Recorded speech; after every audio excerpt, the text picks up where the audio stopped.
అరే మినిమం ఇంకిత జ్ఞానం లేదా? ప్రజాప్రభుత్వం అని చెప్పేసి గొప్పలు చెప్పుకొని పేపర్లు అడ్వర్టైజ్మెంట్లు ఇవిచ్చుకొని షోకాకు చూపెట్టడు కాదు.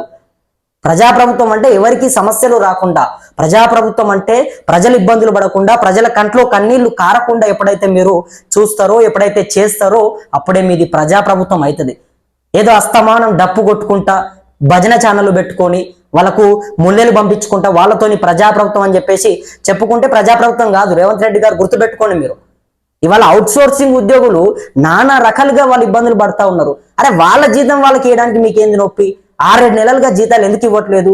మెస్సిని తీసుకొని వచ్చి ఇక్కడ ఆడడం అంత అవసరమా? ఏంది ఇప్పుడు ఏమొచ్చింది దానివల్ల?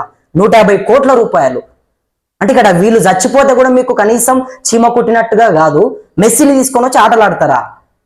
మిస్ వరల్డ్ అని చెప్పేసి 300 కోట్ల రూపాయలు పెడతారా? అంటే ప్రజల సొమ్ముని మన దగ్గర అధికారం ఉన్నది, మనం ఏమైనా చేయొచ్చు, మనల్ని ఎవరు అడిగేటోడు లేడు, చెప్పేటోడు లేడు, ఇష్టం వచ్చినట్టు సొంత నిర్ణయాలు తీసుకొని ఈ రకంగా చేయడం అనేది కరెక్టా కాదా? ఒక్కసారి ప్రజలు సమాధానం చెప్పాలి. ప్రజలు కామెంట్ చేయండి. ఈ వీడియో చూసినటువంటి మిత్రులందరూ కూడా ఇవాళ అవుట్ సోర్సింగ్ ఉద్యోగులు వాళ్ళు చచ్చిపోతా ఉన్నారు, రైతులు చనిపోతా ఉన్నారు, విద్యార్థులు ఫుడ్ పాయిజన్ అయిపోయి మొత్తం కూడా ఇవాళ ప్రజలందరికీ గవర్నమెంట్ హాస్పిటల్ అన్నా గవర్నమెంట్ పాఠశాలలన్నా కూడా భయపడాల్సినటువంటి పరిస్థితి. అసలు ఏంది నీ అమ్మ గింత దారుణమా?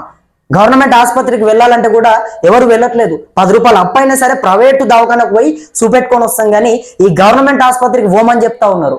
గవర్నమెంట్ పాఠశాలలో మా పిల్లల్ని మేము జాయిన్ చేయము అని చెప్పేసి చెప్తా ఉన్నారు. ఎందుకు? మీ పైన నమ్మకం లేక. మీ పైన నమ్మకం అసలు లేదు ప్రజలకు. మీరు పైకి వచ్చి మళ్ళీ ప్రజాప్రభుత్వము ఎక్కడ లేనట్టుగా తీర్చిదిద్దుతాము, రాష్ట్రం మొత్తం కూడా అన్ని రాష్ట్రాల దగ్గర ఆదర్శంగా తెలంగాణ రాష్ట్రం పెడతాము. ఏం పెడతా ఉన్నారు? మన రాష్ట్రంలో ఉన్నారు కదా, మన కోసం పనిచేస్తా ఉన్నారు కదా. పొద్దుగాల లేచి నుంచి రాత్రి వరకు సుమారు ప్రతిరోజు అందరూ 8 గంటలు కష్టపడితే అవుట్ సోర్సింగ్ ఉద్యోగులు 10 గంటలు 12 గంటలు మన కోసం కష్టపడుతున్నారు కదా.